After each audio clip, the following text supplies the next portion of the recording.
Hello students. तो कैसे हो आप लोग। आज के जो हमारा जो टॉपिक है और जो आज की क्लास है टाइम सीरीज पर टाइम बेस्ड डाटा, बोर्ड में 6 मार्क्स में ये टॉपिक आता है और सीयूईटी के लिए भी बहुत इंपॉर्टेंट है। तो जितना भी हम आज की क्लास में करेंगे आपका बोर्ड तो तैयार होगा ही होगा 6 नंबर का। 6 नंबर पूरे मिल जाएंगे अगर आपने ये पूरी की पूरी वन शॉट टाइम सीरीज की वीडियो देख ली। जितनी भी देर की वीडियो बनेगी देख लेना, और बस खाली ये एक वीडियो इनफ है। आपके बोर्ड एग्जाम में भी बहुत हेल्प मिलेगी और सीयूईटी में भी बहुत हेल्प मिलेगी। बहुत ही इजी टॉपिक है पूरी बुक का और मजेदार टॉपिक है। बस कैलकुलेशंस है और कुछ नहीं है। थोड़ी बहुत थ्योरी पढ़ा रहा हूँ।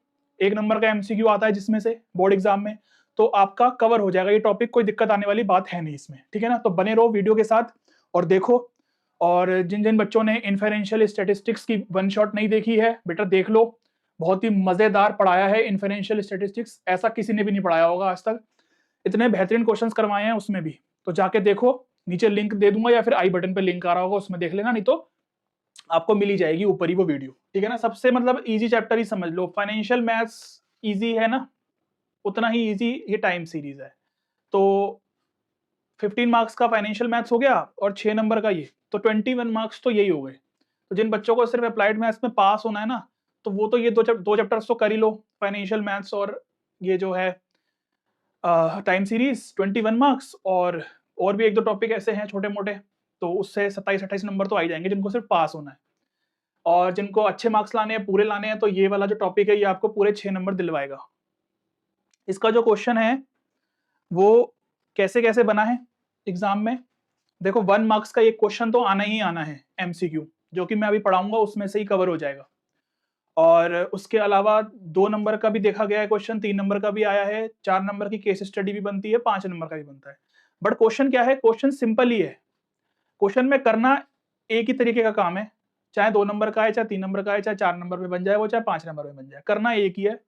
बस थोड़ा ये है कि नंबर जो से जैसे 4 नंबर का है अगर 5 नंबर का है तो कैलकुलेशन थोड़ी सी डिफिकल्ट हो जाती है। बस मेन इसमें कैलकुलेशन में टाइम वेस्ट होता है और कुछ नहीं है इस चैप्टर में। टाइम सीरीज है क्या, यहां पर देख लो, बिल्कुल सिंपल लैंग्वेज में लिखा है कि जो टाइम क्या है। टाइम हमें चेंजेस करवाता है ना, कि किस फील्ड में, जैसे कि इंक्रीज इन पॉपुलेशन, कितने टाइम में पॉपुलेशन बढ़ेगी। राइज और फॉल, प्रोडक्शन में तेजी होगी या प्रोडक्शन कम होगा, वो टाइम के साथ ही पता चलता है। To check these changes the basis of measure of time in. अब जैसे कैसे पता करें, जैसे अगर हमें पता करना है कि 3 साल बाद पॉपुलेशन क्या होगी, तो हमने क्या किया, मेजर किया ना इसको टाइम में, 1 year, 1 month, 1 week, 1 day, 1 hour. अब प्रोडक्शन है, प्रोडक्शन जैसे मान लो कि प्रोडक्शन हमें 1 मंथ में ही पता करनी है, 1 वीक में ही पता करना है प्रोडक्शन कितना बढ़ रहा है या कितना कम हो रहा है। सिंपल वर्ड्स में, the organized series of data on the basis of any measure of time is called time series. बिल्कुल सिंपल ही चीजें लिखवाई हैं और सिंपल ही चीजों को समझाया, ज्यादा कॉम्प्लिकेटेड नहीं किया। टाइम सीरीज का यूज स्टैटिस्टिक्स में ज्यादातर किया जाता है, ठीक है ना। वैसे तो साइंस में भी यूज होता है, जैसे कि पैटर्न रिकॉग्निशन, कि क्या पैटर्न फॉलो हो रहा है। वेदर फोरकास्टिंग, जैसे हम वेदर पता करते हैं ना, अगर हमें वेदर पता करना है कि कल क्या वेदर होगा, परसों क्या वेदर होगा, 4 दिन बाद क्या वेदर होगा, तो हम ये टाइम सीरीज डाटा की हेल्प से पता करते हैं, जो कि वैसे तो अब सब कुछ ऑनलाइन ही हो जाता है। Earthquake prediction, astronomy etcetera, earthquake prediction करना, ये सब हम इसमें ही पढ़ते हैं और इसी से ही ये चीजें आगे की जाती है। तो अर्थक्विक प्रिडिक्शन है तो ये साइंटिस्ट लोग करते हैं, तो वो इसी की हेल्प लेते हैं। तो ये चैप्टर स्टैटिस्टिक्स में तो काम आता ही आता है, साइंस में भी काम आता है। अब कंपोनेंट्स ऑफ टाइम सीरीज, अब क्वेश्चन 1 मार्क्स का जो क्वेश्चन बनता है ना, वो एक तो ये कंपोनेंट्स ऑफ टाइम सीरीज में से बनता है। एक एक करके पढ़ेंगे। पहले तो 4 टाइप्स के होते हैं, कई बार तो ऐसा ही क्वेश्चन पूछ लिया जाता है कि इसमें से कौन सा टाइम सीरीज का कंपोनेंट नहीं है, तो आपको 4 नाम पता होने चाहिए, आप बता दोगे कि कौन सा नहीं है। पहला आता है सेकुलर ट्रेंड कंपोनेंट, इसको सेकुलर कंपोनेंट भी बोल सकते हैं, खाली ट्रेंड कंपोनेंट भी बोल सकते हैं, तो कंफ्यूज मत होना, यह पूरा नाम भी आ सकता है। इसमें मैंने वही चीजें लिखी हैं जो आपके क्वेश्चन में यूज हो सकती हैं। डेफिनेशन लिखने को तो अब एक बहुत बड़ी बड़ी चीजें भी हैं लिखने को, तो बुक में आपके लिखी है, बट मुझे समझाना लिमिटेड है बस। अ लॉन्ग टर्म अपवर्ड और डाउनवर्ड, ये लॉन्ग टर्म वर्ड ध्यान रखना, बस ये लॉन्ग टर्म पर ध्यान देना, जहां पर ये लॉन्ग टर्म आ जाए ना तो इसको हमें हाईलाइट कर देते हैं कि ये जो लॉन्ग टर्म वर्ड है, अ लॉन्ग टर्म अपवर्ड और downward movement in the data. Simple लिखवाया है कि लंबे समय के लिए अपवर्ड और डाउनवर्ड मूवमेंट होना डाटा में, वो सेकुलर ट्रेंड कंपोनेंट में आता है। जैसे कि देखो, एक सिटी की पॉपुलेशन इंक्रीज हो रही है 50,000 से 55, 60, 65, ठीक है ना। अब एवरी ईयर पॉपुलेशन हमने देखी है, एवरी ईयर लंबे टाइम के लिए देखिए, लॉन्ग टाइम। ट्रेंड जो है, ट्रेंड क्या है, अपवर्ड, पॉपुलेशन क्या हो रही है, बढ़ रही है। डाउनवर्ड भी जा सकती है, पॉपुलेशन कम भी हो सकती है, ठीक है ना। या फिर हम राइज और प्रोडक्शन का एग्जांपल लें तो उससे भी हम पता कर सकते हैं। फिर आता है नेक्स्ट साइक्लिक वेरिएशन। अब साइक्लिक वेरिएशन कह दो, साइक्लिक कंपोनेंट कह दो, एक ही बात है। Cyclic variation represents long term wave. अब यहां पर कंफ्यूज मत होना कि यहां पर भी लॉन्ग टर्म वर्ड का यूज किया है, यहां पर जो लॉन्ग टर्म है और जो यहां पर लॉन्ग टर्म है उसमें डिफरेंस है, भी समझाता हूं। Cyclic variation represents long term wave like movements that occur due to business cycles. ये वाला वर्ड ध्यान रखो। मैं जो जो हाइलाइट्स करवा रहा हूं ना, वो इस वजह से करवा रहा हूं क्योंकि इन वर्ड्स की ही हेल्प से एमसीक्यू सॉल्व होंगे। Business cycles usually lasting more than 1 year, ये वाले वर्ड पर भी ध्यान देना कि 1 साल से ज्यादा अगर हमें देखना है कि क्या वेरिएशन हो रहा है तो वो साइक्लिक वेरिएशन है, और ये मेनली बिजनेस इकोनॉमिक्स के पर्पस के लिए यूज होता है। जैसे कि देखो, इकोनॉमी गोज थ्रू बूम, अब ये वर्ड ध्यान रखना, इन वर्ड्स का भी यूज होता है एग्जाम में। Boom, recession, recovery, prosperity. क्या है कि सबसे पहले क्या है कि हमारा कोई बिजनेस है, उसमें एकदम हमारा क्या हुआ कि उछाल आया, प्रॉफिट हुआ बहुत सारा। फिर क्या हुआ, एकदम से धीमा हो गया, फिर हमने रिकवरी करी उसमें, और फिर प्रॉस्पेरिटी लिखा है कि फिर दोबारा से एकदम से उसमें प्रॉफिट हो गया कि उछाल आ गया। तो ये साइक्लिक वेरिएशन समझ में आ रहा है कि पहले क्या है, पहले बिजनेस में तो यही होता है ना कि कभी काम हमारा सही चल रहा है, फिर धीमा हो गया, फिर बढ़ गया, यही होता है ना बिजनेस साइकिल्स। तो ये बिजनेस साइकिल या इकोनॉमिक ग्रोथ जो होती है उसमें साइक्लिक वेरिएशंस का हमें यूज करना है। लॉन्ग टर्म वर्ड अगर लिखा आ गया तो उसमें हमेशा सेकुलर ट्रेंड कंपोनेंट को ही हमें मैच करना है, क्योंकि सीओईटी में तुम्हारे मैच द फॉलोइंग वाले क्वेश्चंस बहुत बनते हैं इसमें से, जो कि मैंने करवाए हुए हैं। यूट्यूब पर भी क्वेश्चंस उसके डले हुए हैं, देखना चाहो तो वो भी देख सकते हो, क्योंकि हेल्प ही मिलेगी तुम्हारे बोर्ड एग्जाम के लिए भी, कोई दिक्कत नहीं है। These cycles repeat every 7 to 10 years. Cyclic movement मतलब 7 से 10 साल में, मतलब ऐसा ही होता है ना कि बिजनेस ऐसा तो है नहीं है कि मान लो 1 साल अगर सही चल रहा है तो अगले साल खराब हो जाएगा, ऐसा नहीं होता है ना बिजनेस में। मेनली क्या है कि अगर बिजनेस चल रहा है तो 4-5 साल सही चल रहा है, फिर एकदम से कम हो गया, मतलब तभी यहाँ पर ये जो वर्ड यूज किया गया है ना कि more than 1 year. More than 1 year का मतलब ये है कि हम मोर देन 1 साल के बाद जाके वो साइक्लिक वेरिएशंस को देख रहे हैं, ठीक है ना। तो ये secular trend component, cyclic variations, दोनों समझ में आ गया अच्छे से। नेक्स्ट देखो, सीजनल वेरिएशन। ये तो नाम से ही पता चल रहा है कि सीजन पर आता है। सीजन जैसे कि regular and repeated pattern within a year due to season, festivals और वेदर। ये तो बड़ा इजी है, सीजन वाला तो पहचानना बहुत इजी है। कंफ्यूजन होती है थोड़ी साइक्लिक में और उसमें सेकुलर ट्रेंड वाले में, ये तो बहुत इजी है। जैसे कि अगर हम देखें तो हमें पता है कि अब विंटर आ रहा है, तो विंटर में क्या होता है कि जो गर्म कपड़ों की सेल बढ़ जाएगी। तो ये क्या हो गया कि अब आइसक्रीम की सेल समर में ज्यादा रहती है, विंटर में कम रहती है, तो सीजन पर डिपेंड हो गया ना, तो सीजनल वेरिएशन हो गया। इररेगुलर और रैंडम वेरिएशन, ये भी बहुत इजी है। इररेगुलर और रैंडम वेरिएशन देखो क्या होता है, फैक्ट्री में काम चल रहा है, अचानक फैक्ट्री में आग लग गई, किसी ने कोई प्लान किया था, किसी को पता था कि आग लगने वाली है, नहीं, रैंडम हुआ, इररेगुलर वेरिएशन है। मान लो फैक्ट्री में काम चल रहा है, वर्कर्स ने स्ट्राइक पे बैठ गए, वर्कर्स, अचानक हुआ, ठीक है ना, तो ये इररेगुलर होता है। Unpredictable and accidental variations caused by unexpected events. समझ में आ गया होगा क्या लिखा है, बहुत सिंपल लैंग्वेज लिखी है जैसे कि समझ में आ जाए। तो बुक में बहुत बड़ी बड़ी डेफिनेशंस भी लिखी हुई हैं इनकी। सडन ड्रॉप इन सेल, अब ये वर्ड्स पे ध्यान देना, ये वर्ड्स काफी बार एग्जाम में यूज में आ सकते हैं, जैसे कि फ्लूड, लॉकडाउन, स्ट्राइक, अर्थक्विक। ये क्या है, ये सब क्या बता के होते हैं, इररेगुलर है, रैंडम वेरिएशन है। तो these changes can not be predicted. समझ में आ रही है कि जो चेंजेस होते हैं इनको प्रिडिक्ट नहीं किया जा सकता, तो इस वजह से ये इररेगुलर कंपोनेंट है या इररेगुलर वेरिएशन है।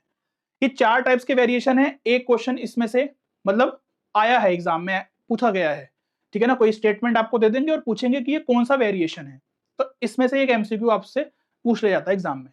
समझ में आ गया। चलो टाइम सीरीज एनालिसिस ये क्या है? Is a statistical technique used to study data collected over time, daily, monthly या yearly, to identify patterns such as trend, seasonal effect, cycles and random fluctuations. अब टाइम सीरीज एनालिसिस वही है ना कि हमने डाटा कलेक्ट करा, अब हम उसको एनालाइज कर रहे हैं, ठीक है ना। तो सबसे पहले हम देख रहे हैं कि किस कंपोनेंट में वो आ रहा है। डाटा हमने कलेक्ट किया, डेली किया या मंथली किया या ईयरली किया, जो भी डाटा है वो कलेक्ट किया, फिर आइडेंटिफाई किया कि क्या पैटर्न है और वो जो पैटर्न है वो किस कंपोनेंट को फॉलो कर रहा है।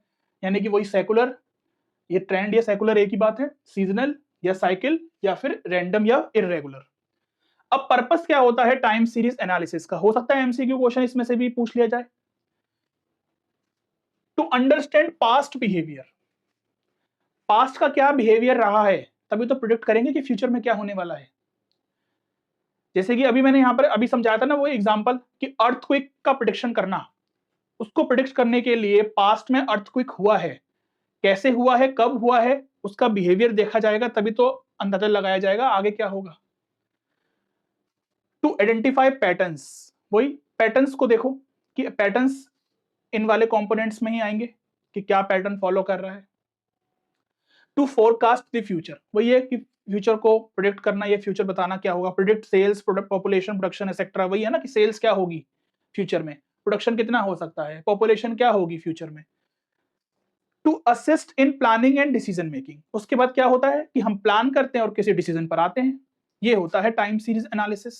सिंपल सी बात है कि अगर मान लो कि ऐसी कोई स्टेटमेंट आपको बना के दे दी और पूछ लिया जाए कि इसमें से कौन सा टाइम सीरीज एनालिसिस को फॉलो कर रहा है, ठीक है ना, कौन सी स्टेटमेंट टाइम सीरीज एनालिसिस के लिए ट्रू है, इस तरीके से क्वेश्चंस पूछ लिए जाते हैं ना, या दे देंगे कि कौन सी नहीं है। तो इस तरीके से आप अंदाजा लगा सकते हो कि आपको मीनिंग अगर पता है तो पता चल जाएगा। चलो, the trend can be linear और non linear. There are various methods of trend analysis, but in this chapter we shall discuss only method of moving average for non-linear and least square method for linear. दोनों ही method हमारे syllabus में है और दोनों ही method हमें करने हैं। ऐसा नहीं है कि एक कर लें तो दूसरा छोड़ दो, कोई दिक्कत नहीं है, नहीं। ऐसा भी देखा गया है कि एग्जाम में कि दोनों मेथड से क्वेश्चन आए गए हैं। कई बार ऐसा हुआ है कि 2 नंबर का इसमें से आ गया तो 3 नंबर का उसमें से आ गया, और 1 नंबर का एमसीक्यू आ गया तो 6 नंबर का ऐसे भी बना है। तो इस वजह से दोनों मेथड हमें करने हैं और इजी है, कोई दिक्कत नहीं है, ठीक है ना। तो मेथड तो बहुत सारे हैं, बट हमारे सिलेबस में मूविंग एवरेज और लीस्ट स्क्वायर मेथड है जो हमें पढ़ना है। तो सीधे आ जाओ बस मेथड पर कि मेथड होता क्या है, मूविंग एवरेज। थ्योरी ज्यादा है नहीं है इस चैप्टर में, जितनी थी मैंने पढ़ा दी है, बस वही है, उतनी ही करनी है, उससे ज्यादा करनी भी नहीं है। A method of estimating the trend by taking the average of a fixed number of consecutive observations and shifting या moving forward. It smooths short term fluctuations and shows long term trend. अब definition exam में नहीं आएगी, ये तो बिल्कुल भी नहीं पूछी जाएगी और जरूरत भी नहीं है हमें, ये तो सिर्फ मैंने लिख दिया कि आप पढ़ लो एक बार कि मूविंग एवरेज मेथड की डेफिनेशन क्या है, डेफिनेशन या मतलब मेथड क्या है, कि क्या कहना चाह रहा है ये मेथड। हम समझेंगे इसको क्वेश्चन से, तभी समझ आएगा। 1 नंबर का क्वेश्चन है एमसीक्यू, जो कि एग्जाम में कई बार आया है ऐसा question. For the given 5 values, ये हमें डाटा दे रखा है 5 वैल्यूज का कोई, the 3 years moving average are given by, हमें 3 साल का मूविंग एवरेज बताना है कि क्या होगा। सिंपल है, इसको सॉल्व करने का तरीका क्या है देख लो, क्योंकि हमें आगे क्वेश्चंस भी करना है तो उसमें भी हमें ये काम आएगा ही आएगा। ये जो हमें दे रखी है ना 5 वैल्यूज, इसमें से 3 वैल्यूज उठा लो पहले, उनका सम कर दो, उनका सम कर दो, कितना आएगा,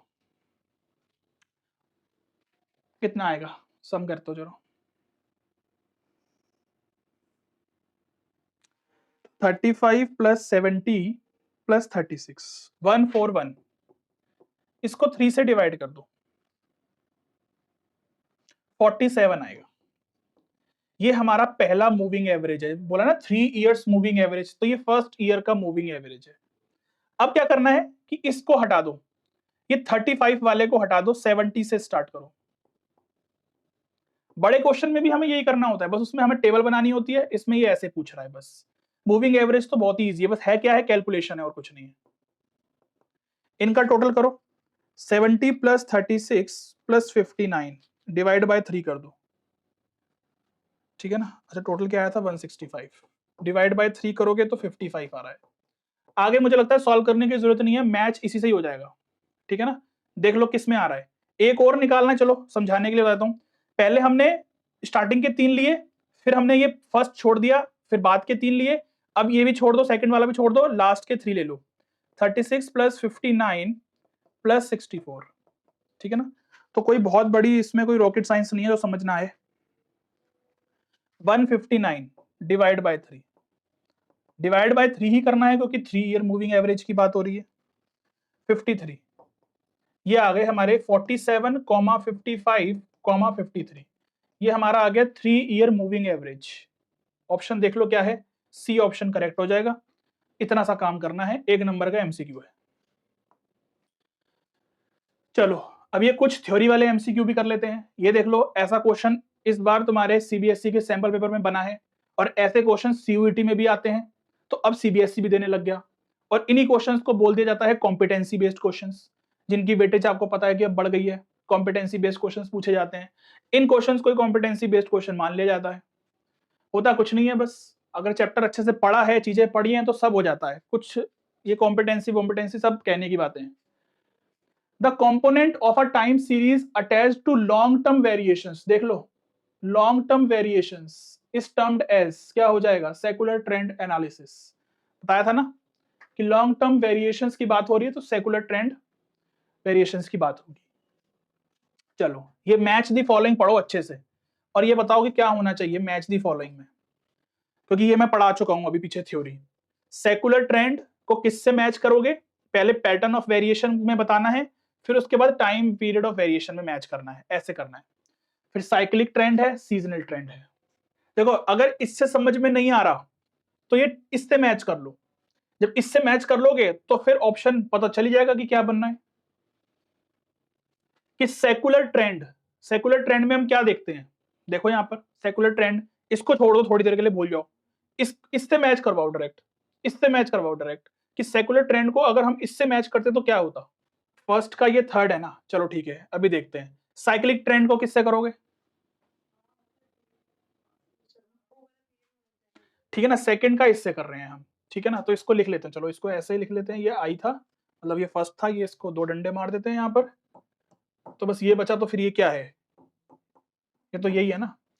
अब यहां पर ऑप्शन की हेल्प लेते हैं थोड़ी सी, कि देखो क्या है, फर्स्ट का थर्ड, देखो फर्स्ट का थर्ड यहां आ रहा है, सेकंड का फर्स्ट, सॉरी, हाँ सेकंड का फर्स्ट यहां आ रहा है, ये रहा ना, और थर्ड का क्या आ रहा है, सेकंड ये आ रहा है। अब देख लो ये ऑप्शन तो चलो बी वाला मैच हो रहा है। अब यहां पर आ जाओ, अब यहां आ जाओ, सेकुलर ट्रेंड क्या होना चाहिए, secular trend has smooth regular variation ही होता है, हैज स्मूथ रेगुलर वेरिएशन होता है over a long period, long term period.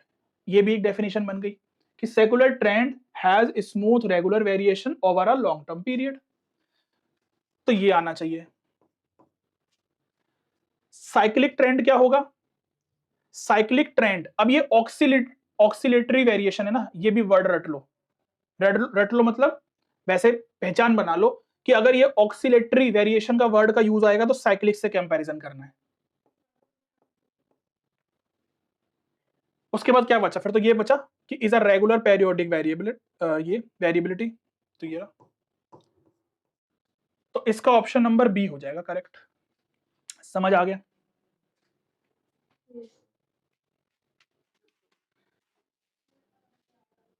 चलो ये वाला बताओ क्या होना चाहिए, the variations which occurs due to change in climate, festivals और वेदर कंडीशंस आर नोन है। सब तो ये बच्चा ही बता देगा कोई भी।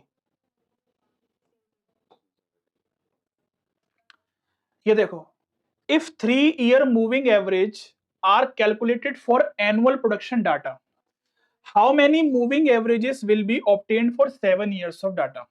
अब यहां पर क्या पूछा है, यहां पर वो मूविंग एवरेज निकाल के नहीं पूछ रहा, वो ये कह रहा है कि कितने मूविंग एवरेज बन सकते हैं। जैसे कि देखो यहां पर, यहां देखो इस वाले क्वेश्चन में देखो, हमें 5 साल का डाटा दिया था, ये 5 ईयर्स का डाटा दिया था हमें,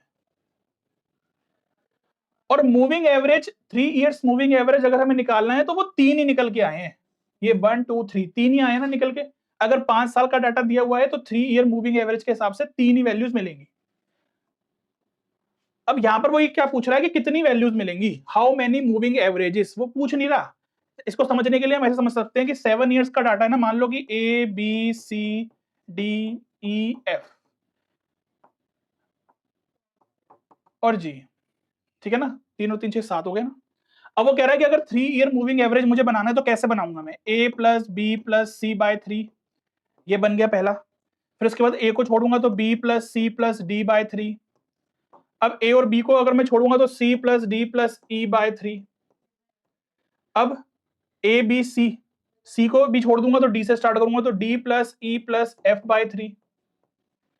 अब d को भी छोड़ दो तो e plus F plus G by 3। और तो कुछ कर नहीं सकते हम आगे। कितना हो गया ये देख लो, 1 1 2 3 4 5। तो हाउ मेनी मूविंग एवरेजेस, 5 हो जाएंगी, सिंपल, ठीक है ना, 5 हो जाएगी। इसका शॉर्टकट अगर बनाना है तो ऐसे बना लो, 7 माइनस 3 प्लस 4, सॉरी प्लस 1। तो इसको जब सॉल्व करोगे तो कितना आएगा, ये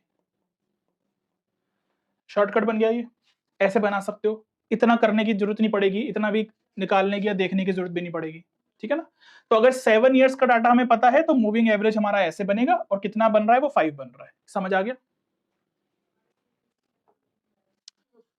A company notices that every 5-6 years its sales undergo a major boom and slump due to economic conditions. Which component is this? क्या होना चाहिए बताओ, क्या होना चाहिए, साइक्लिक होगा। A delay in production for some days in a factory due to electric fault is, क्या होना चाहिए,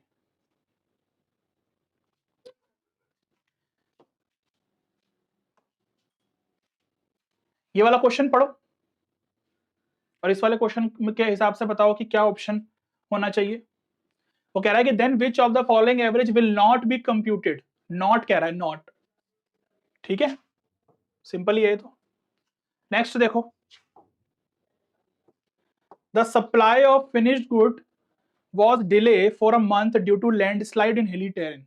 Under the which trend oscillation does this situation fall?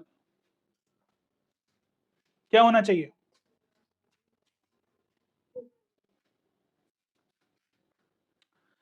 Irregular. चलो अब आ जाओ बड़े क्वेश्चन पर। ये मैंने जो क्वेश्चन लिया है ना, ये तुम्हारी सीबीएसई की हैंडबुक है, उसमें से ही मैंने ये क्वेश्चन लगाया है, जिससे कि, क्योंकि यहां पर क्या है, कैलकुलेशन करनी है बस। अगर वो मैं यहाँ पर क्वेश्चन लिख के पूरा ये टेबल बनाता, फिर फिगर्स लिखता, फिर उनकी कैलकुलेशन करता, ठीक है ना, तो टाइम वेस्ट होता बहुत ज्यादा।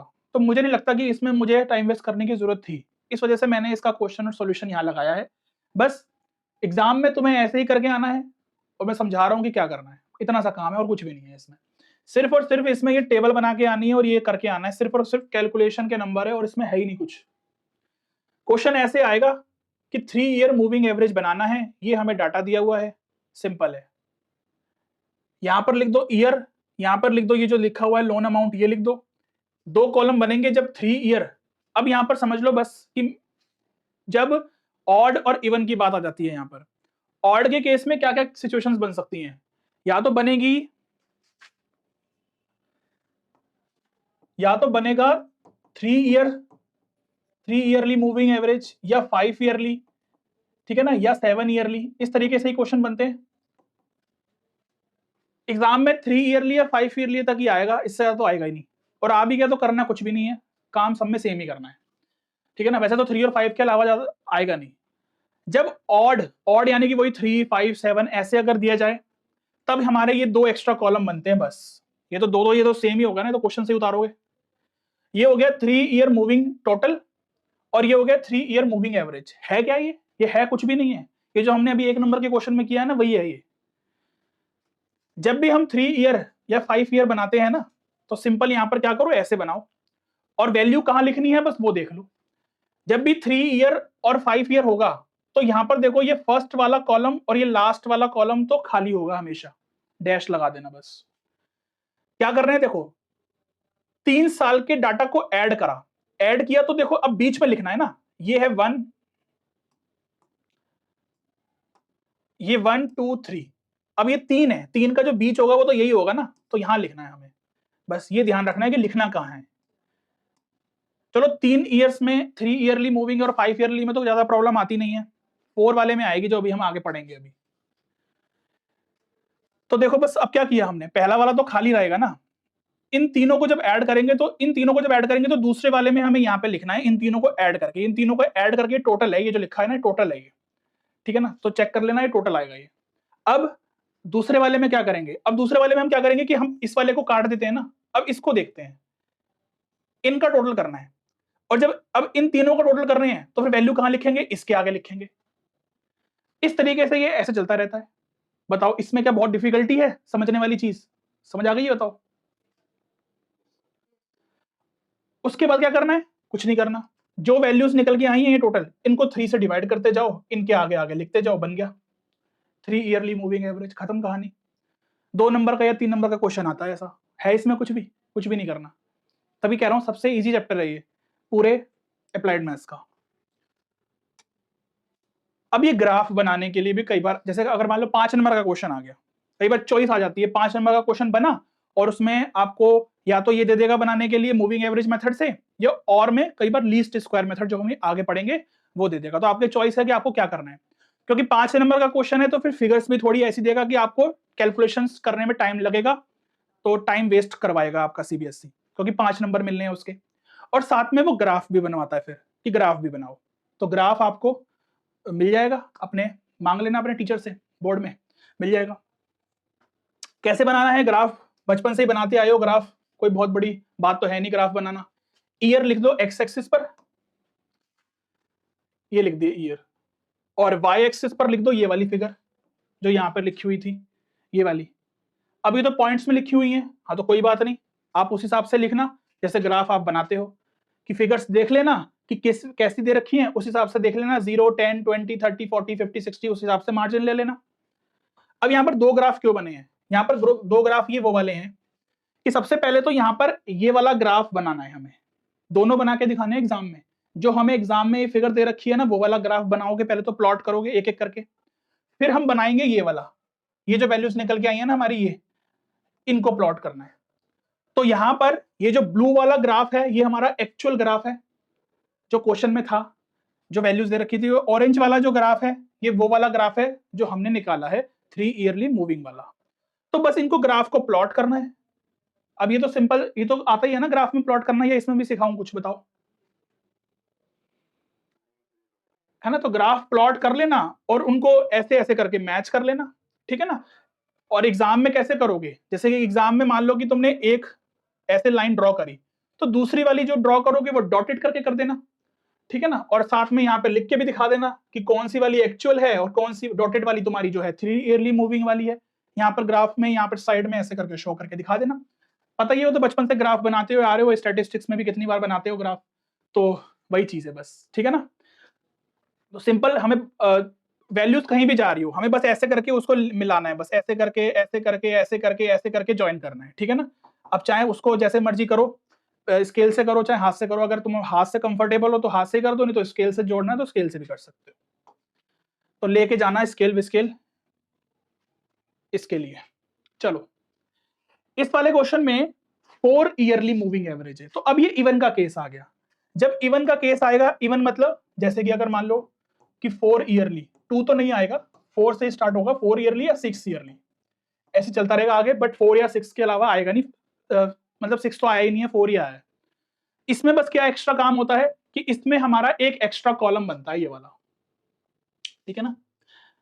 2 बनते हैं वैसे तो एक्स्ट्रा कॉलम, बट कई बार ये बनाने की जरूरत है नहीं, तुम्हारी मर्जी है, बना भी सकते हो, नहीं भी बनाओगे डायरेक्ट ये वाला बना दोगे तो भी ठीक है। चलो अब अच्छा, इसकी टेबल बनाना ना थोड़ा सा ऐसा काम है कि 3 ईयरली और जो 5 ईयरली वाला क्वेश्चन था, इसमें देखो ध्यान से, तो इसमें कहीं पर भी लाइन नहीं छोड़ी हुई, एक के बाद एक लिखी है, लाइन नहीं छोड़ी ना कहीं पर भी, बट यहां देखो, यहां पर लाइन छोड़ी गई है, देख पा रहे हो ना, क्लियरली दिख रहा है, बताओ। इसमें देख लो एक एक बॉक्स करके छोड़ा गया है, ऐसे ही बनाना है 4 ईयरली में, ऐसे ही बनाना है तुम्हें भी, एक एक करके ही छोड़ना है, क्योंकि वो बकायदा यहाँ पे समझाया गया है कि कहाँ वैल्यूज लिखनी है। मेन इंपॉर्टेंट यहाँ पर बस थोड़ी सी दिक्कत आती है, वो यही आती है कि वैल्यू कहाँ लिखें। वो गलती मत करना, वो गलती करती तो फिर काटते ही रह जाओगे, पूरी टेबल खराब हो जाएगी। सबसे फर्स्ट 2 कॉलम्स तो सेम ही है, वही जो क्वेश्चन में लिखे हुए हैं, बस वही है कि एक एक गैप करके लिखे हैं, ठीक है ना। चलो अब क्वेश्चन में 4 ईयरली बोला है ना, तो 4 ईयर मूविंग टोटल कर लो, ये तो सेम ही है, जैसे कि वो 3 ईयरली मूविंग टोटल किया था, यहाँ पर 4 ईयरली कर लो। यहाँ पर क्या करोगे, 4 को ऐड करोगे, वहां पर 3 को ऐड किया था, यहाँ पर 4 को ऐड करो, 1 2 3 4, चारों को ऐड कर दिया। अब यहाँ पर क्योंकि हम यहाँ पर क्यों गैप छोड़ते हैं, क्योंकि देखो अगर मैंने यहाँ पर 4 वैल्यूज लिखी है मेरी, कोई A B C D, अगर मुझे यहाँ पर इन चारों को ऐड करना है तो ऐड करने के बाद इसकी वैल्यू कहां लिखूं, इसकी वैल्यू B के आगे लिखूं, C के आगे लिखूं, किसके आगे लिखूं। इसी वजह से यहां पर हम एक एक गैप छोड़ते हैं कि इसकी वैल्यू किसके आगे लिखोगे। 3 वाले में तो समझ में आ जाता है कि 2 वाले के आगे लिखनी होती है वैल्यू, सेकंड वाली वैल्यू के आगे लिखनी है, बट यहां पर कहां लिखें, तो यहां पर हमें ये जो 2 वैल्यूज के बाद जो ये खाली वाला जो बॉक्स हम छोड़ेंगे ना, उसके आगे लिखनी है। सिंपल सी बात है, आगे समझ बात, बताओ। उसके बाद तो कुछ नहीं, बस उसके बाद तो फिर ऐसे ही करते जाना है हमें आगे, एक वैल्यू छोड़ना, फिर दोबारा से ये 4 वैल्यूज को ऐड करना, फिर इनके बीच में जो खाली बॉक्स आ रहा होगा उसके आगे वैल्यू लिख देना, ऐसे चलते रहेंगे, बस ये है कुछ भी नहीं। एग्जाम से पहले 2-3 बार प्रैक्टिस करके चले जाना क्वेश्चंस की, काम हो जाएगा, बस प्रैक्टिस करके जरूर जाना एग्जाम में से पहले। उसके बाद देखो अब यहाँ पर जो टोटल आया ना, इसको 4 से डिवाइड करके यहाँ पे लिख दिया, जैसे वहां पर किया था 3 से डिवाइड, यहाँ पर 4 से डिवाइड कर दिया, सिंपल। अब यहां पर एक्स्ट्रा काम क्या होगा, अब यहां पर एक्स्ट्रा काम ये है कि यहां पर 2 कॉलम और बने हैं, मर्जी है तुम 2 कॉलम बनाना चाहते हो और 2 कॉलम बना लो, नहीं तो ये वाला कॉलम को इग्नोर भी कर सकते हो, है क्या, ये कुछ भी नहीं है। अब देखो अब क्वेश्चन यहां से नया स्टार्ट हो गया, ये भूल जाओ बस। अब यहां से स्टार्ट हो गया क्वेश्चन दूसरा। अब यहां पर देखो कि ये जो 2 वैल्यूज है ना, 2 वैल्यूज इनको ऐड करना है, और फिर जब ऐड करेंगे तो इसके बीच में लिख देंगे जो खाली बॉक्स है, लिख दिया, और उसके बाद उसके सामने ही 2 से डिवाइड करके लिख देंगे। ये काम करना है हमें, एक्स्ट्रा काम बस इसमें ये है, जब 4 ईयरली और 6 ईयरली में बोला जाए 2 से ही डिवाइड करना है हर बार, और 2 फिगर को ही ऐड करना है, चाहे 6 ईयरली क्यों ना पूछा जाए। इस तरीके से हमें लिखना है, बस यहां पर मेन काम है लिखने का, कैसे लिखना है। तो अगर आप ये कॉलम नहीं बनाना चाहते हो तो सिंपल इन दोनों फिगर को ऐड करो, 2 से डिवाइड करके इन दोनों के बीच में यहां पर लिख दो, मतलब इस वाले में लिख देना, क्योंकि इसके बाद तो फिर जब ये नहीं बना रहे तो फिर ये वाला कॉलम यहीं आएगा ना, तो इसको करके कर देना, नहीं तो अगर ये भी बनाना चाहते हो तो ये भी बना लो, कोई प्रॉब्लम वाली बात नहीं है। क्या समझ आ गया, ठीक है ना। ऊपर देख रहे हो ना, ये जो कॉलम्स खाली जा रहे हैं ये जाएंगे तुम्हारे हर बार। अच्छा ग्राफ बनाने के लिए इसमें भी आ सकता है, तो ग्राफ बनाने का तरीका तो सेम है जो अभी हमने पहले सीखा है।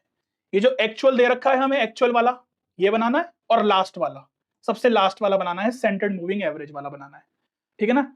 जो क्वेश्चन में गिवन होता है वो, और जो सबसे लास्ट वाला जो बनता है ना कॉलम, वो ग्राफ में प्लॉट करना होता है। समझ आ गया। अब ये एक क्वेश्चन है, ये मैंने क्यों लिया है, सिर्फ कि अगर ऐसे क्वार्टरली में आ जाए तो क्या करोगे, तो कंफ्यूज नहीं होना है कि ये कैसे फिगर आ गई, क्योंकि क्वार्टरली में दिया हुआ है, क्वार्टर में दिया हुआ है तो 4 क्वार्टरली मूविंग एवरेज, मतलब 4 वाला ही बनेगा, 4 वाले ही बनना है। इसमें बनाने का तरीका मैं एक बार समझा दो, पूरा नहीं करवाऊंगा, सिर्फ और सिर्फ समझा रहा हूं कि कैसे लिखना है हमें। सबसे पहले यहां पर ईयर लिख देना, फिर यहां पर एक कॉलम बना देना क्वार्टर का, और उसके बाद तो फिर अपना वही कॉलम चलता रहेगा। यहां पर क्या है, प्रॉफिट्स है ना, तो प्रॉफिट्स का एक बना लो, ठीक है ना। इसमें 1-2 कॉलम्स एक्स्ट्रा बनेंगे तुम्हारे, उसके बाद तो फिर अपना वही चलता रहेगा ना, वही चलता रहेगा जैसे इसमें था, 4 year moving total, 4 year moving total. मैं प्रैक्टिस करने के लिए पता क्यों बोल रहा हूं कि एग्जाम से पहले प्रैक्टिस करके जाना। कई बार क्या होता है कि जो तुम्हारी शीट होती है ना, जो एग्जाम की जो शीट होगी तुम्हारी, तुम्हें तुमने मान लो बनाना स्टार्ट किया, तुमने स्टार्टिंग में बड़े बड़े गैप दे दिए, बाद में तुम्हें समझ में आया अरे हर हमें तो अभी तो और भी कॉलम बनाने हैं, जगह कम पड़ जाएगी, उसे पूरा काट दोगे। ठीक है, काटना गलत नहीं है, ठीक है, लेकिन टाइम वेस्ट होगा। इस वजह से कह रहा हूं कि एग्जाम से पहले प्रैक्टिस करके चले जाना कि हमें कब कितने कॉलम बनाने हैं, तो उस हिसाब से अंदाजा लगा लोगे कि कैसे करना है एग्जाम में। ईयर में यहाँ पे लिख दो 2020, ठीक है ना, बीच में लिख दो ऐसे करके, और यहां पर लिख दो क्वार्टर 1 2 3 4, इस तरीके से लिख दो क्वार्टर। प्रॉफिट्स में लिख दो, यहां पर लिख दो 39 47 20 56, ये बन गया। अब यहां पे लिख दो 2021, फिर इसका क्वार्टर स्टार्ट कर दो कि क्वार्टर 1 2 3 4, ठीक है ना, तो इसको बीच में लिख दो, यहां लिख दो।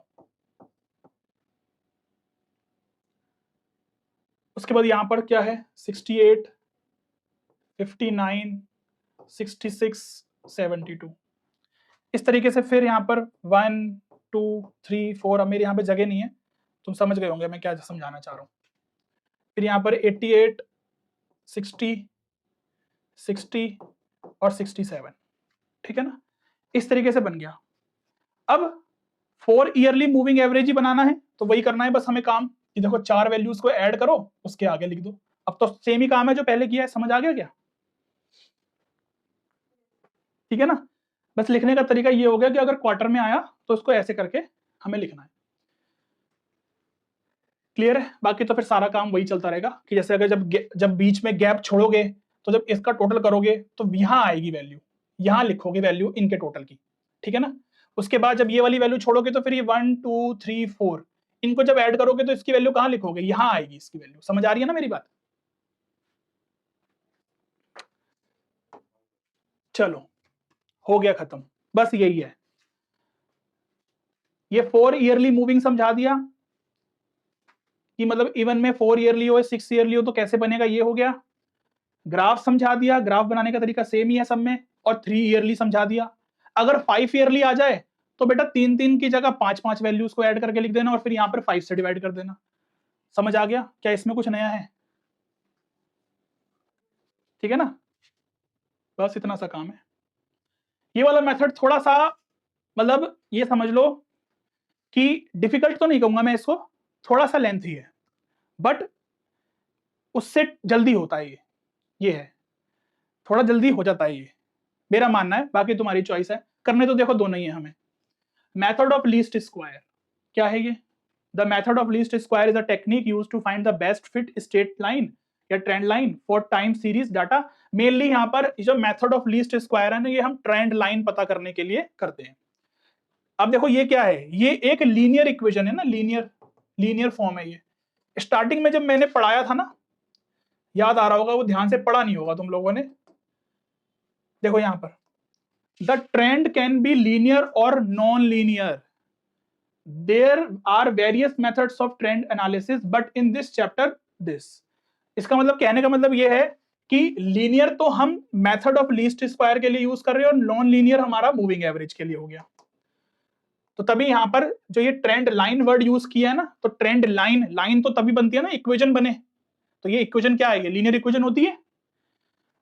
तो ट्रेंड लाइन की ये इक्वेशन है y equal to A plus B X, ये हमें निकालनी होती है, जिसमें a होता है इंटरसेप्ट वैल्यू एट सेंटर और b होता है स्लोप, रेट ऑफ इंक्रीज या डिक्रीज, यानी कि किस रेट से डिक्रीज या इंक्रीज हो रहा है वो b होता है, जिसको हम स्लोप बोलते हैं। अब ये इक्वेशन होती है। अब कहोगे कि ये तो क्या ही आ गया, अजीब सा ही लग रहा है। बड़ा अजीब सा है नहीं, ये है, इजी है, कोई दिक्कत नहीं है इसमें। ये दो इक्वेशन दे रखी है हमें, सबसे पहले तो ये दो इक्वेशंस दिमाग में रट लो अच्छे से, ये दो इक्वेशंस को दिमाग में रट लो अच्छे से बस। When midpoint of the time is taken as origin, we get this. अब वैसे तो हमें ये दो इक्वेशंस चाहिए होगी, लेकिन जब क्वेश्चन में ex यानी कि जो x है इसका सम 0 आ जाए, तो उस केस में हम ये a और b की वैल्यू डायरेक्ट इस वाले फॉर्मूले से निकाल लेते हैं। अब ये फॉर्मूला कहां से आया? ये आया इस इक्वेशन से है। देखो अगर मैंने यहां पर EX को 0 ले लिया तो ये पूरा 0 हो गया। ए की वैल्यू निकालने के लिए EY अपॉन N कर देंगे तो फॉर्मूला बन गया। और अगर इसमें देखूं तो EX को अगर मैं यहां पर 0 ले लूं तो इसको इसके नीचे ले जाऊं तो B निकालने के लिए फॉर्मूला बन गया। सिंपल है। तो ये दोनों फॉर्मूला कुछ अलग नहीं है, निकले इसी में से है जब हम EX को 0 लेते हैं। लेते क्या है, जब EX 0 आ जाता है हमारा, यानी कि जो X है उसका सम हमारा 0 आ जाता है। अब ये X Y ये सब क्या है, A और B सब क्या है, अभी समझेंगे क्वेश्चन में। A और B हमारा क्या होता है, ये कांस्टेंट होता है, इसको तो कांस्टेंट मानो कि A और B कांस्टेंट है। यहां आ जाओ, इफ n इज ऑड, जब n ऑड होगा तब हम take middle year as the origin, ठीक है ना। जब n इवन होता है तब हम क्या करते हैं, there will be 2 middle years आते हैं, तो उसमें हम मीन लेते हैं 2 मिडल ईयर्स का। ये चीजें वही है जो आप स्टैटिस्टिक्स में नहीं पढ़ते थे हम, जब हम डेविएशंस निकालते थे, पढ़ा होगा आपने भी, 10th में भी पढ़ा है। कई बार हम बीच की वैल्यूज को लेते हैं, ए लेते थे, एज्यूम्ड मीन लेते थे, याद आ रहा होगा। और अगर एन हमारा इवन है, यानी कि डाटा जो हमें दिया हुआ है वो इवन में है, तब हम मिडल ईयर्स का मीन लेते थे। तो वही काम इसमें लिखा है, क्वेश्चन से और अच्छे से समझ में आएगा। उससे पहले देख लेते हैं कुछ और MCQs। If the calculated trend line is y equal to this, then the value of b indicates. b क्या इंडिकेट्स कर रहा है, b क्या इंडिकेट कर रहा है। अगर ये ट्रेंड लाइन की इक्वेशन बन रही है तो इसमें जो b है वो क्या इंडिकेट कर रहा है, b है क्या, पहले तो ये देख लो b है क्या। पता चल रहा होगा ना कि y equal to a plus B X होती है हमारी स्टैंडर्ड इक्वेशन। तो कंपैरिजन करोगे तो a की वैल्यू 120 है और b की वैल्यू 5 है।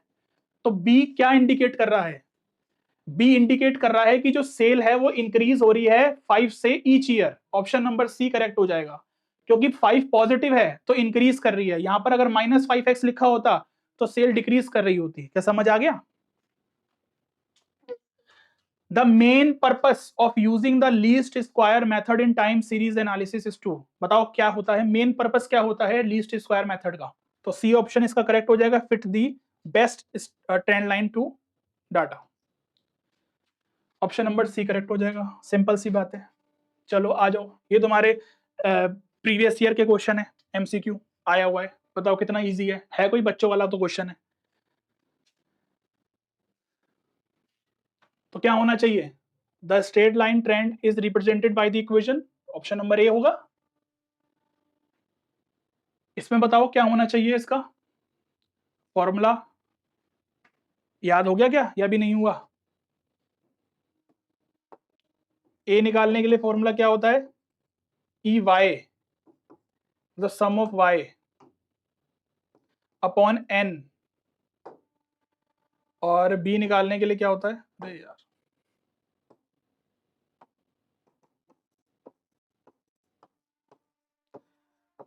निकाल लो और इक्वेशन बताओ क्या होनी चाहिए।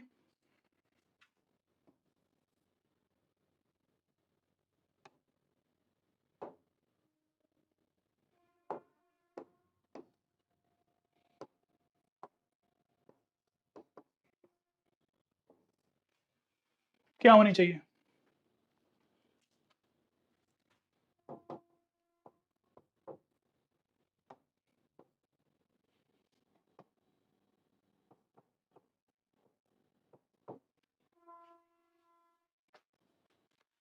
कितना आएगा सॉल्व करके बताओ।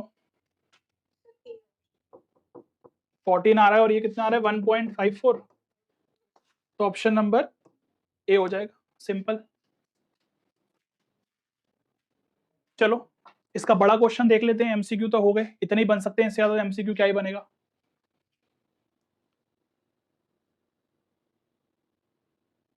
ऐसे ही क्वेश्चन आपका एग्जाम में आता है लिखा हुआ, सेम ऐसे ही आएगा कि find the best fitted trend line by the method of least square and tablet the trend values, ये होती है ट्रेंड वैल्यूज, ऐसे ही लिखा आएगा।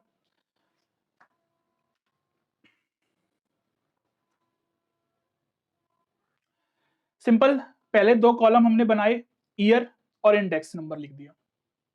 नेक्स्ट कॉलम हम बनाएंगे capital X equal to x minus A. तुम्हारी मर्जी है, तुम इसको कैपिटल X से मानो या स्मॉल x से लिख लो, यहाँ पर x मत लिखना, एक ही बात है, कोई फर्क नहीं पड़ रहा उससे। अब देखो यहाँ पर वैल्यूज कितनी है, 1 2 3 4 5 6 7, 7 वैल्यू ना ऑड हो गई।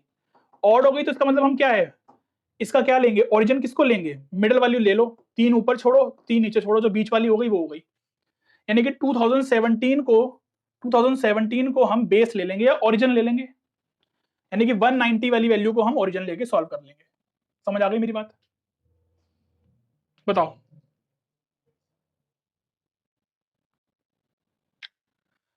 चलो आगे देखो। जब मैंने 2017 को ओरिजिन लिया, मतलब ईयर को लेना है ओरिजिन, इसको मत लेना, ये तो वाई है, इंडेक्स नंबर, ये तो वाई है। जब मैंने ए को ओरिजिन लिया 2017 लिया, तो बस माइनस करते जाना है, जैसे हम करते थे 10th में भी करते थे, 11th में भी करते थे स्टैटिस्टिक्स में। तो 2014 को माइनस करोगे 2017 से तो -3 -2 -1 आएगा, या ये हमेशा 0 ही आएगा, ये 1 2 3 आएगा। इसी पैटर्न में चलता है मोस्टली, जब हमें ऑड वाला हो तो यही पैटर्न फॉलो करता है, मोस्टली यही होता है। अच्छा ये देखो यहाँ पर, ये मेनली यहाँ पर क्या चीज है, 2014 15 16 17 18 19 20 ये ना कॉन्टिन्यूअस है ईयर। एक क्वेश्चन अभी करवाऊंगा जिसमें कॉन्टिन्यूअस नहीं होंगे ईयर, उनको करने का तरीका थोड़ा सा अलग हो जाएगा, बस थोड़ी सी कैलकुलेशन बढ़ जाती है उसमें, बस और कुछ नहीं है। और वो भी क्वेश्चन एग्जाम में पूछा गया है वैसा भी, तो इस वजह से मुझे करवाना पड़ गया वो। इनका स्क्वायर कर दो, फिर ये जो y है इसकी और ये x की मल्टीप्लाई कर दो, बन गया ये टेबल। ऐसे ही बना के आना एग्जाम में डिट्टो सेम।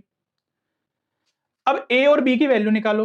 a और b की वैल्यू निकालने के लिए दो फॉर्मूले तुम्हें पता है, इनका टोटल करो, क्योंकि यहां पर ex का टोटल 0 आ रहा है, तो जब ex का टोटल 0 आ जाए तो फॉर्मूला डायरेक्ट a और b का ये लगा दो। मैंने बताया था ना अभी कि ex जब 0 आ जाए तो फॉर्मूला a और b निकालने के लिए डायरेक्ट ये लगा दो। देखो मैंने ये सॉल्यूशन इसी वजह से लगाया है, जिससे कि मैं यहां पर अगर करने बैठता तो टाइम वेस्ट होता, इस वजह से मुझे सिर्फ तुम्हें प्रेजेंटेशन दिखानी है कि कैसे करना है, और फॉर्मूला बताना था तो वो मैं बता रहा हूं। ए और बी की वैल्यू निकालने के बाद जो हमारी ट्रेंड की इक्वेशन बनेगी वो क्या बनेगी, देखो यहाँ पर ए ये रहा और ये बी रहा, तो ए प्लस बी एक्स होती है ना, तो 152.14 प्लस बी कितना है 16.6 एक्स। कैपिटल एक्स का यूज करो तो कैपिटल एक्स लिख दो, स्मॉल एक्स का यूज करो तो स्मॉल एक्स लिख दो। तो ये बन गई हमारी ट्रेंड इक्वेशन। ये सही बना के आओगे तो इसके 1 नंबर मिलेंगे तुम्हें मार्किंग स्कीम के हिसाब से। समझ आ रही है बात? मान लो तुमने ये सब कुछ सही निकाल दिया, लास्ट में आके जल्दबाजी में वैल्यूज गलत उतार दी, तो नंबर 1 नंबर मिलेगा नहीं तुम्हें। ये भी देख लेना, तुम कहोगे हमने तो सही निकाली थी वैल्यूज, बट यहाँ पर गलती से तुमने मान लो तुमने जल्दबाजी में, ध्यान तुम्हारा कहीं और था, तुमने 150 लिख दिया, बट तुमने निकाला तो सही है, यहाँ पर 152 ही लिखा था, तो बेटा नंबर मिलेंगे नहीं, ये भी देख लेना। वैसे गलती ऐसी होती तो नहीं है, वो तो 100 में से कोई एक बच्चा हो जो गलती करे ऐसी वाली तो। चलो ये निकल के आ गया ना, ट्रेंड इक्वेशन बन गई हमारी। अब ट्रेंड वैल्यू कैसे निकालनी होती है, जो ये लास्ट कॉलम है।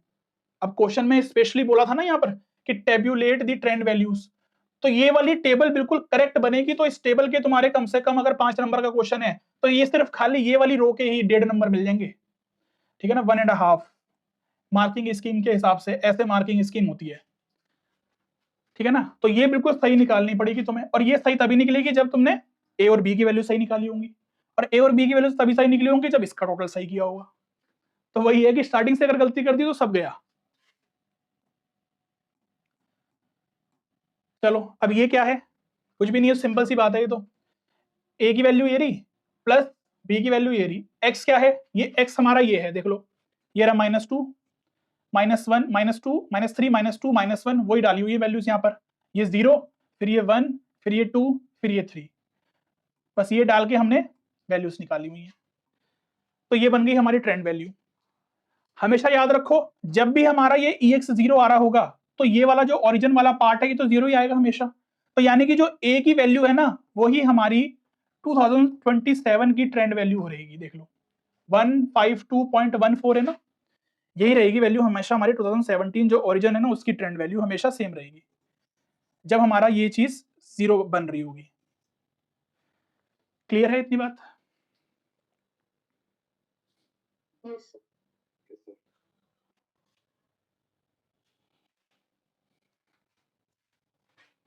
बस ये क्वेश्चन खत्म है, इतना ही करके आना है, और ये क्वेश्चन 5 नंबर में पूछा जाता है एग्जाम में, इतना ही काम करवाएंगे तुमसे और 5 नंबर मिलेंगे। चलो नेक्स्ट क्वेश्चन पर देख लो। अब ये भी देख लो क्या है। इस वाले क्वेश्चन में हमें क्या करना है, इसमें इवन है वैल्यूज, देख लो ईयर देखो कितने हैं, 1 2 3 4 5 6 है ना, इवन हो गया। तो इस केस में हम क्या करते हैं, जब इवन हो तो मिडल लेते हैं। मिडल वाला क्या है, ऊपर के 2 छोड़ो, नीचे के 2 छोड़ो, ये जो 2 बचे हैं ना, इनका मीन लेना है। मीन लेना है, मीन मतलब एवरेज लेना है, इनका टोटल करके 2 से डिवाइड करना है। वो लेंगे हम ए, जो ए हमारा निकलेगा ना, तो वो 1 1 अपॉन 2 ये वाली वैल्यू निकलेगी, और जो ये वैल्यू आ रही है वो आ रही है ये, ठीक है ना, ये लेना है। बस वो रखा है हमने यहाँ पर। अब यहाँ पर ना सीबीएसई की हैंडबुक का ही क्वेश्चन है ये, यहां पर इन्होंने डिवाइड किया है 0.5 से। क्यों किया है, जैसे कि कैलकुलेशन तुम्हारी कॉम्प्लिकेटेड ना हो, कर सकते हैं। सीबीएसई ने अपनी बुक में कर रखा है तो इसका मतलब सही है, कर रखा है ना, क्योंकि फिगर थोड़ी ऐसी है कि कैलकुलेशन थोड़ी सी लेंथी होगी, तो इन्होंने इस वजह से कैलकुलेशन लेंथी ना हो 0.5 से डिवाइड कर दिया। सबको डिवाइड करेंगे तो वैल्यूज देख लो फिर कैसी आ गई, थोड़ी सी इजी सी होगी ना वैल्यूज। तो वैसे अगर तुम करते 1996 को माइनस करो 1998.5 से, तो जो फिगर बनेगी पॉइंट में आएगी, फिर उसका स्क्वायर भी करना है हमें, फिर आगे मल्टीप्लाई भी करनी है, तो कॉम्प्लिकेटेड होगा ना, इस वजह से 0.5 से डिवाइड करना है। तो बस x निकाला, एक्स स्क्वायर किया, एक्स वाई किया, फिर वही ट्रेंड वैल्यू निकाली, सेम काम, बिल्कुल सेम काम। बस इसमें क्या है, जो ये जो ए हमने लिया है ना, जो ये ए लिया है, ये मिडल ईयर्स का एवरेज लिया है, मीन लिया है, क्योंकि ये इवन ईयर्स दे रखे हैं हमें, एन की वैल्यू 6 है। उसके बाद देखो यहां पर फिर दोबारा से EX 0 ही आ रहा है, तो डायरेक्ट ए और बी का फॉर्मूला लगा दो, जो कि है टोटल करो निकाल दो, टोटल करो निकाल दो। ए प्लस बी एक्स, जो ट्रेंड वैल्यू बन गई तुम्हारी 5.9 प्लस 0.13x, ये बन गई। तो जो equation of straight line trend है वो ये बन गई, y इक्वल टू दिस। समझ आ गया। अब कई बार केस स्टडी का अगर क्वेश्चन आ जाए इसमें, जो कि आया हुआ है एग्जाम में, तो उसमें वो क्या करता है कि एक दो चीजें वो एक्स्ट्रा पूछ लेता है। क्या, मैंने बताया ना कि जो ट्रेंड वैल्यू होती है, जो हम बनाते हैं, जो ये टेबल बनाते हैं हम, ट्रेंड लाइन इक्वेशन जो बना रहे हैं, या जो हम टाइम सीरीज जो चैप्टर पढ़ रहे हैं, वो फ्यूचर को प्रिडिक्ट कर रहे हैं। Compute expected sale trend for the year 2002, हमें डाटा दिया हुआ था 2001 का। वो ये कह रहा है कि जो हमने इक्वेशन बनाई है ना, ट्रेंड लाइन की जो इक्वेशन बनाई है, वो कैसे बनी है, प्रीवियस डाटा जो था, यानी कि जो डाटा हमें जो गिवन था, इससे बनाई है हमें। लेकिन वो ये कह रहा है कि 2002 में क्या सेल हो सकती है, एक्सपेक्टेड क्या सेल हो सकती है, वो बताओ। वो बताने के लिए सिंपल सी बात है, जो भी हमने वो लिया है ना, एज्यूम्ड जो लिया था हमने ए, ओरिजिन जिसको हम कहते हैं, ओरिजिन ईयर जिसको हमने लिया है, उसको हमें यहां पर डालना है। मैं यहां पर करके दिखा देता हूं कि y equal to A plus B X हमारी इक्वेशन थी, तो y equal to 5.9 plus 0.13x आया। अब वो पूछ रहा है 2002 का, तो 2002 में से माइनस करो 1998.5, क्योंकि फिगर थोड़ी सी अजीब है तो इस वजह से 0.5 से डिवाइड कर दिया है। अगर ना होती तो सिंपल करते, तो बस यहां पर वैल्यूज को पुट करना है हमें।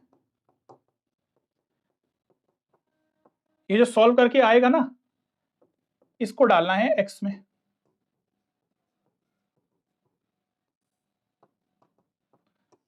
बस इसको सॉल्व करो, जो y निकल के आएगा वही हमारी क्या है, एक्सपेक्टेड सेल्स है। आंसर लास्ट में जरूर इसमें लिख के आना, जिसमें यूनिट में लिखा होगा, ये जैसे लाख में लिखा है ना यहाँ पर कि कितने लाख है, तो यहाँ पर क्योंकि जो वैल्यूज हमें लिखी हुई है सेल्स की, ये लाख में लिखी हुई है। समझ आ गया, बताओ। तो एमसीक्यू का मतलब एमसीक्यू भी बन सकता है, अगर बनना चाहे तो कुछ वो वैल्यूज निकाल के दे दें और तुमसे फिर पूछ ले, तो निकाल ही सकते हो, कोई दिक्कत नहीं है। और केस स्टडी में भी अगर बन गया तो भी बता सकते हो। क्लियर है ना इतनी बात। चलो अब ये वाला क्वेश्चन देख लो एक बार। इस वाले क्वेश्चन में भाई ये सेम ही क्वेश्चन है, बस इसमें देख लो 2015 के बाद 16 गायब है, 17 है, फिर 18 है, फिर 19 20 गायब है, 21 है, फिर 22 गायब है, 23 है। तो इसको बोलते हैं कि कॉन्टिन्यूअस ईयर नहीं दे रखे।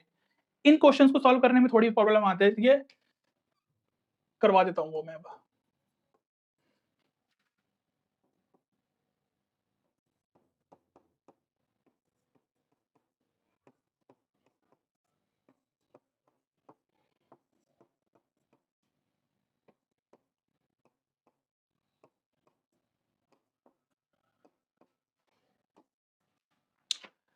क्योंकि ये जो ईयर होता है इसको हम x लेते हैं ना, तो इसी में से ही निकालेंगे मतलब हम। तो मैं इसको कुछ नहीं मान रहा, मैं डायरेक्ट इसको x लेके कर रहा हूँ, और इसको अगर मानना है तो स्मॉल x लेके मान लो, ऐसे करके।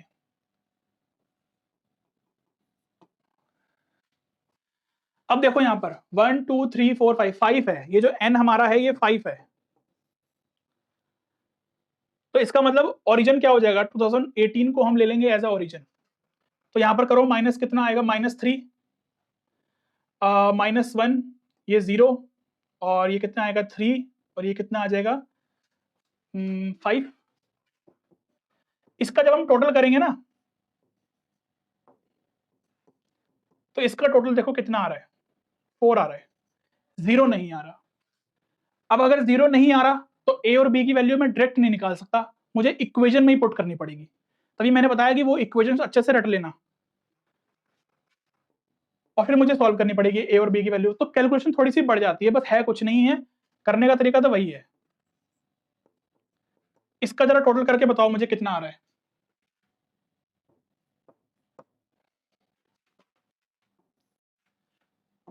इस x का स्क्वायर करते हैं हम, और फिर उसके बाद हम करते हैं x और y। तो x और y कर लेते हैं, कितना आएगा ये। बेटा बस यही गलती होती है जल्दबाजी में, हो जाती है गलती कई बार, सबसे हो सकती है, मुझसे भी हो जाती है कई बार, बट वही चीज ध्यान रखनी है बस एग्जाम में ना, क्योंकि एग्जाम में तो एक ही बार चांस मिलेगा ना।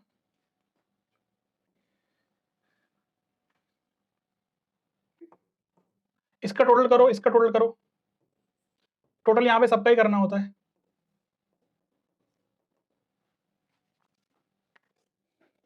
अच्छा ये माइनस में है, सॉरी, अच्छा नहीं ये तो माइनस में नहीं है, हाँ ठीक है। इसका मतलब पहले तो ये दोनों ऐड हो जाएंगे और फिर ये दोनों माइनस हो जाएंगे, मतलब ये दोनों ऐड होंगे, फिर ये दोनों ऐड होंगे, फिर इन दोनों को माइनस कर देंगे आपस में। आता है ना ये सॉल्व करना, ही करके बताऊं। मतलब जैसे अगर इसको -180 और -63 कर रहे हैं ना हम, तो इसको जब सॉल्व करोगे तो कितना आ जाएगा ये। इसको ऐड कर रहे हैं हम, ऐड करेंगे, लिखेंगे माइनस का साइन, कितना आएगा 243 आएगा ना। अब इनको ऐड कर लो, इनको ऐड करके कितना आएगा 580 आएगा। अब इसको और इसको आपस में माइनस कर दो, ठीक है ना। इसका टोटल कितना आ रहा है, इसका टोटल बताओ 46 44, ठीक है ना। अब जो इक्वेशंस थी वो इक्वेशंस तुम्हें ढंग से याद होनी चाहिए, क्या थी, एन ए प्लस बी ये थी, और दूसरी क्या थी,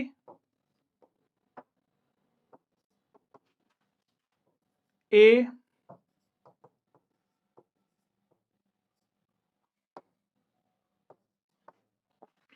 ठीक है ना। बस यहाँ पर वैल्यूज डालनी है तुम्हें सारी, और फिर दो इक्वेशंस बनेगी, उनको सॉल्व करना है। क्या क्या वैल्यूज हैं, 331 equal to 5a plus b कितना है, अच्छा b तो निकालना ही है ना, सिग्मा x कितना है 4b, नहीं एक मिनट, सिग्मा x स्क्वायर आएगा नहीं, नहीं सिग्मा x ही आएगा,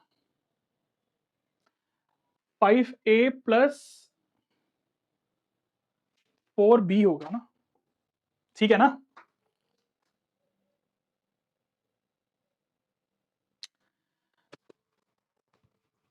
उसके बाद a कितना है, a तो नहीं पता, सिग्मा x 44b। अब ये दो इक्वेशंस को हमें सॉल्व करना है, जरा सॉल्व करके a और b की वैल्यू निकाल के बताओ कितनी आ रही है। सॉल्व तो करना आता है ना ये,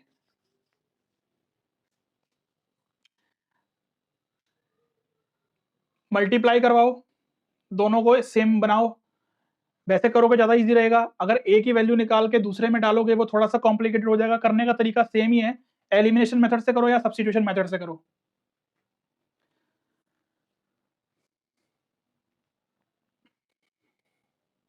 सॉल्व करके बताना है ए और बी की वैल्यू कितनी आ रही है। अगर एलिमिनेशन से कर रहे हो तो इस पूरे को 4 से मल्टीप्लाई कर दो तो यहाँ पर 20a बन जाएगा, और इस पूरे को 5 से मल्टीप्लाई कर दो तो यहाँ पर 20a बन जाएगा, तो 20a कट जाएगा। बट थोड़ा सा वही है कि कैलकुलेशंस है तो मेन टाइम उसी का ही है बस।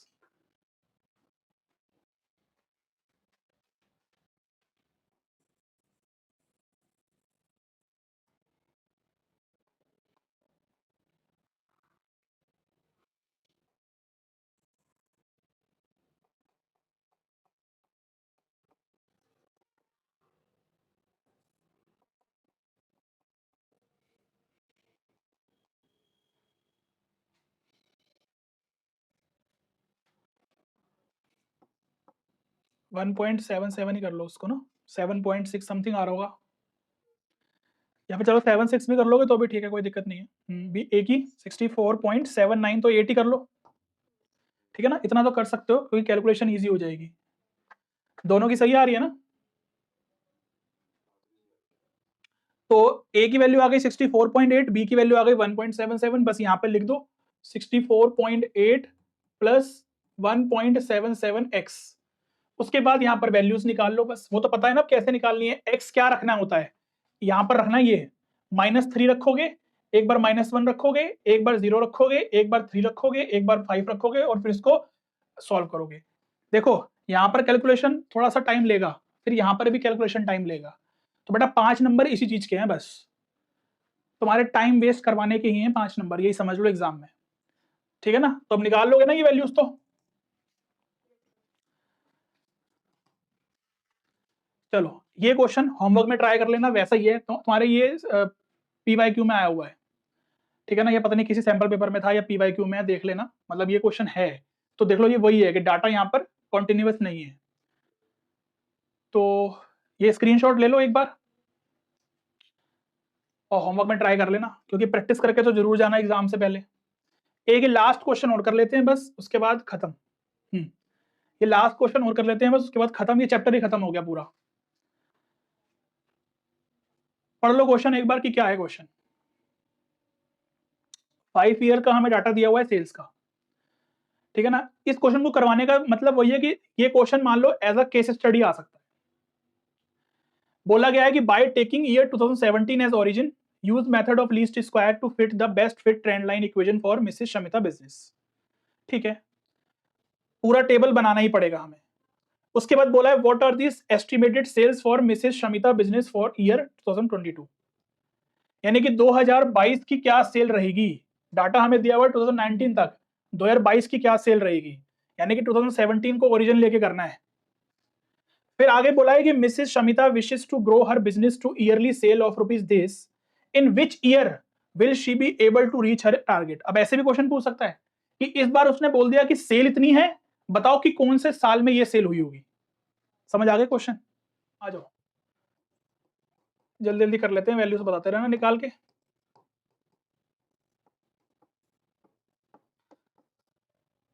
ज्यादा बड़ा नहीं है क्वेश्चन। 35, 42, 46, 35, 42, 46। ओ उल्टा लिख दिया क्या।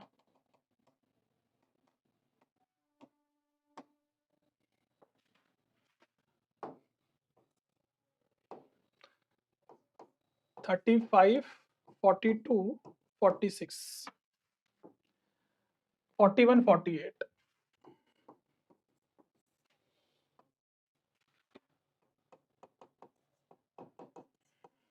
इसको ईयर हम बोलते हैं ना, तो इसको ही हम एक्सआई करके बोल देते हैं। चलो अगर 2017 को हम बेस ले रहे हैं तो यहाँ पर कितना आएगा, -2 आएगा ना, ये -1 आएगा, ये 0 आएगा, ये 1 आएगा और ये 2 आएगा, यही होगा। फिर x का स्क्वायर कर लो, ज्यादा बड़ी वैल्यूज नहीं है, फिगर छोटी ही दी हुई है, तो जरूरी नहीं है एग्जाम में फिगर छोटी ही आए, थोड़ी सी कॉम्प्लिकेटेड भी आ सकती है, इजी भी आ सकती है। चलो कितना आएगा, ये x और y की मल्टीप्लाई करेंगे तो -70, -42, ये तो 0 आएगा, ये 41 आएगा, ठीक है ना, वैल्यू चेक कर लो जरा सारी।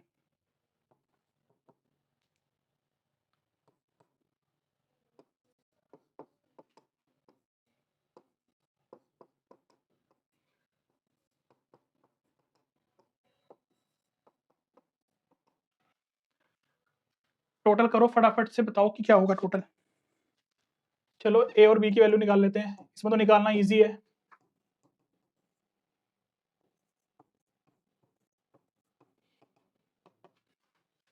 तो 212/5 और 25 में 10, यानी कि 2.5, और इसका कितना आ जाएगा 42.4। ठीक है, इक्वेशन बना लेना, यहाँ पे लिख लेना इक्वेशन ऑफ ट्रेंड लाइन। तो ए प्लस बी एक्स जो बन जाएगा तुम्हारा 42.4 प्लस 2.5x। ठीक है ना, यहाँ पर देखो कैपिटल एक्स का यूज कर लेना, क्योंकि मैंने यहाँ पर कैपिटल एक्स का यूज किया है। बाकी कोई दिक्कत नहीं है, इतना कोई इसके कोई नंबर नहीं कटेंगे। चलो, what are the estimated sales for Mrs Shamita business for the year. यहीं पे सॉल्व कर लेते हैं ये वाला क्वेश्चन ना, यहाँ पे जगह है। तो 42.4 प्लस 2.5x है।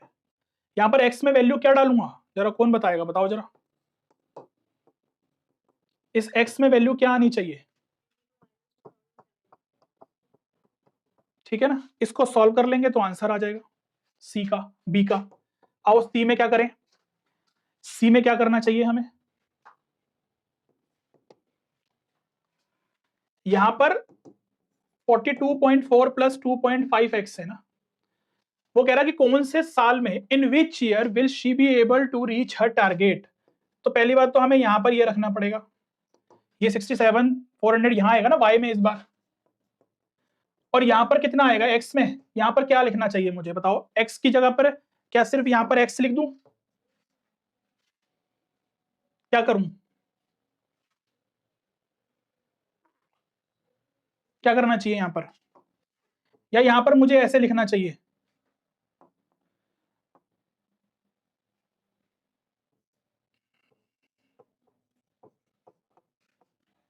बताओ ये लिखने का सही तरीका है या खाली x लिखना चाहिए था। अच्छा, यहां पर ना x की जगह पर कोई और वर्ड कुछ और यूज कर लेना ना, स्मॉल, क्योंकि यहां पर ईयर निकालना है मुझे। तो ये मैंने कैपिटल एक्स अगर लिया था तो ईयर के लिए तो मैंने स्मॉल एक्स डिनोट किया था ना मैंने, तो वो कर लेना।